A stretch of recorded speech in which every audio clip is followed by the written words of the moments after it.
Hello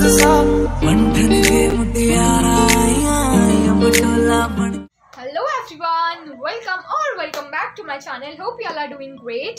सो आज मैं आपके साथ शेयर करने वाली हूँ ये वाला मेकअप लुक। आई होप आप सभी को ये अच्छा लगेगा। समथिंग काइंड ऑफ डिफरेंट मैंने आप लोग के लिए ट्राई किया हुआ है। आई मेकअप जो मैंने थोड़ा सा डिफरेंट ट्राई करने की कोशिश की है। प्लीज़ मुझे कमेंट करके ज़रूर बताना कि ये वाला वाला मेकअप लुक मेरे ऊपर कैसा टर्न आउट हुआ है, आप लोगों को कैसा लग रहा है। So without any further due let's get started. So यहाँ पे हम स्टार्ट करते हैं टोनर से। टोनर हमेशा आप लोग अपने डेली यूज़ में अप्लाई करना सीख लो भाई। अगर अभी तक आपने अप्लाई करने की आदत नहीं डाली है तो जस्ट बिकॉज ऑफ कि ये हमारे ओपन पोर्स को श्रिंक करता है और बहुत अच्छी तरीके से मेकअप के लिए हाइड्रेट कर देता है हमारे फेस को। उसके बाद मैं यहाँ पे एक लिप बाम यूज़ करूँगी। मैं यहाँ पे बायोटिक की लिप बाम यूज़ करी हूँ। टोटली अप टू यू आपको कौन सी लिप बाम यूज़ करनी है और करनी भी है कि नहीं करनी, क्योंकि समर्स के टाइम पे इतनी ज़्यादा एसेंशियल नीड नहीं होती है, राइट। अब मैं यहाँ पे फेस सिरम यूज़ करी हूँ। समर्स का टाइम है जैसा कि मैंने आपको बोला, सिर्फ इसलिए मैं यहाँ पे 1 और 2 ड्रॉप सिरम अप्लाई कर रही हूँ अपने फेस पे, जस्ट बिकॉज ऑफ कि बहुत ज़्यादा ऑयलीनेस ना आ जाए हमारे फेस पे, राइट। तो अब मैंने यहाँ पे स्किन केयर तो मेरी कंप्लीट हो गई है। नेक्स्ट अब मैं यहाँ पे अपना मेकअप स्टार्ट करती हूँ। मेकअप स्टार्ट करने के सबसे पहला स्टेप जो बहुत ज़्यादा इंपॉर्टेंट होता है वो होता है प्राइमर अप्लाई करना। प्राइमर आप कभी भी स्किप मत किया करो, चाहे आप रेगुलर बेस का मेकअप करो, मतलब डेली वाला मेकअप करो या फिर कोई अच्छा मेकअप करो। जस्ट बिकॉज ऑफ कि जो हमारे ये ओपन पोर्स होते हैं हमारे चेक के ऊपर जो हमारे फेस पे हो जाते हैं, उसको ये श्रिंक करने में काफ़ी हेल्प करता है। मतलब बहुत ही ज़्यादा मिनिमाइज़ कर देता है हमारे ओपन पोर्स को, ब्लर आउट कर देता है हमारे सारे ओपन पोर्स को, जिससे कि हमारे फाउंडेशन ओपन पोर्स के अंदर नहीं जाता, केक ही नहीं दिखता है हमारा बेस, राइट। अब मैं यहाँ पे वेट एंड वाइल्ड का फोटो फोकस फाउंडेशन यूज़ करूँगी अपने बेस को क्रिएट करने के लिए।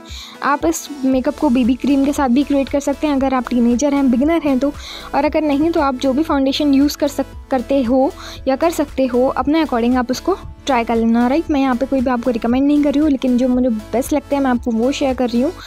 मैं यहाँ पे शेड दिखा रही थी आपको, यहाँ पे ग्रीन कलर कंटूर कर रही हूँ जस्ट बिकॉज ऑफ कि जो मेरे डार्क एरिया है मुझे ये पहले कर लेना था। मैं यहाँ पे थोड़ा सा गलती कर दी थी मैंने, जस्ट कोई बात नहीं। मेकअप में कोई ऐसा हार्ड एंड फास्ट रूल नहीं होता है कि पहले ये या वो, ये आपके ऊपर रहता है आपको क्या चीज़ सूटेबल लग रही है, राइट।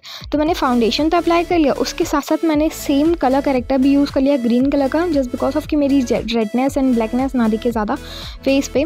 सो अगर आप पहले यूज़ कर लेते हैं तो वो आपके लिए और ज़्यादा अच्छा होगा, उसके बाद आप फाउंडेशन अप्लाई करना। लेकिन मैंने साथ में कर लिया था, कोई बात नहीं, चलता है कभी कभी, राइट। अब मैं यहाँ पे आई मेकअप स्टार्ट करूँगी। सबसे पहले तो मैंने आई मेकअप मतलब बेस तो मैंने क्रिएट कर लिया था, राइट।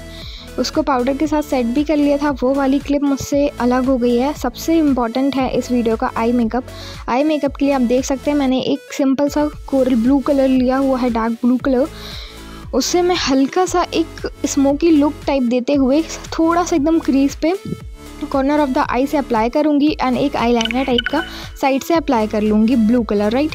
उसके बाद मैं इस वाली पैलेट से एक शिमरी लाइट पिंक टाइप का कलर या फिर कह लें हम, मतलब बहुत ज़्यादा लाइट शिमरी कलर लेके जो ग्लिटरी टाइप दिखे हमारी आई मेकअप में, उसको मैं अपनी फिंगर की हेल्प से अपने लिड और मतलब जो मैंने ब्लू कलर अप्लाई किया था वो दोनों ब्लू कलर के बीच में प्लेस कर लूँगी। जस्ट डब डब करके प्लेस करना है।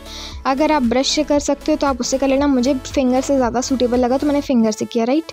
अब जो बचा हुआ कलर है होता है हमारे ब्रश पर, जिस ब्रश से मैंने अप्लाई किया था सेम ब्लू कलर लेके मैं अपनी क्रीज पे, लो वाटर लाइन की क्रीज पे, मतलब क्रीज बोल रही हूँ सॉरी, लो वाटर लाइन के नीचे बिल्डअप कर लूँगी। उसके बाद मैं यहाँ पे काजल यूज़ कर रही हूँ जस्ट बिकॉज काजल के बिना आँखें बहुत ज़्यादा सुनी सुनी दिखती हैं, right.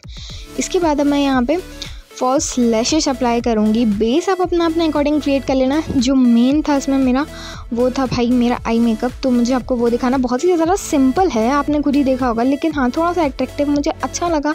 Something kind of different मैंने ट्राई करने की कोशिश किया। प्लीज़ मुझे कमेंट करके ज़रूर बताना कि आपको कैसा लग रहा है वाला मेकअप लुक। उसके बाद मैंने जस्ट सिंपल सा इसमें मस्कारा अप्लाई कर लिया था। बिना मस्कारा के तो भाई सारा हमारा मेकअप ही इनकम्प्लीट लगता है, बिकॉज बिना मस्कारा बिना फॉल्स लैशेस के तो हमारी आंखें दिखती नहीं है, तो फिर आई मेकअप का तो कोई मतलब ही नहीं होता है, राइट। अब मैं यहाँ पे एकदम लाइट पिंक सा जो कलर होता है बेबी पिंक कलर, उस टाइप का कलर लेके अपने चेक पे अप्लाई कर रही हूँ। ब्लश कर रही हूँ यहाँ पे एक सॉफ्ट सा ब्रश ले लीजिए आप, उसके हेल्प से आप अपने चेक पे ब्लश अप्लाई कर लीजिए। तो मैंने यहाँ पे ब्लश अप्लाई कर लिया है। अब अपने अकॉर्डिंग आपको जो सही लगे वो। नेक्स्ट मैं यहाँ पे फैन ब्रश की हेल्प से अपने फेस को हाईलाइट कर लूँगी। यस, हाइलाइटर के साथ मैं यहाँ पे तो जो हाइलाइटिंग एरिया होते हैं आपको वहाँ इसको मोस्टली हाईलाइट करना है। ब्रिज ऑफ द नोज़, चिक पे और corner of the I, right.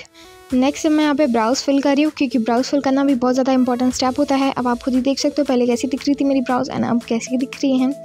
मेरी एक साइड की ब्राउज थोड़ी सी डार्क ऑलरेडी अपने आप से ही दिखती है पहले से ही, सो थोड़ा सा डिफरेंट लगता है। बस बाय द वे यही था मेरा कुछ मेकअप लुक। आई होप आपको अच्छा लगा होगा। प्लीज़ मुझे कमेंट करके ज़रूर बताना कि आपको कैसा लग रहा है ये वाला मेकअप लुक। ओके, तब तक के लिए bye bye, tata, love you.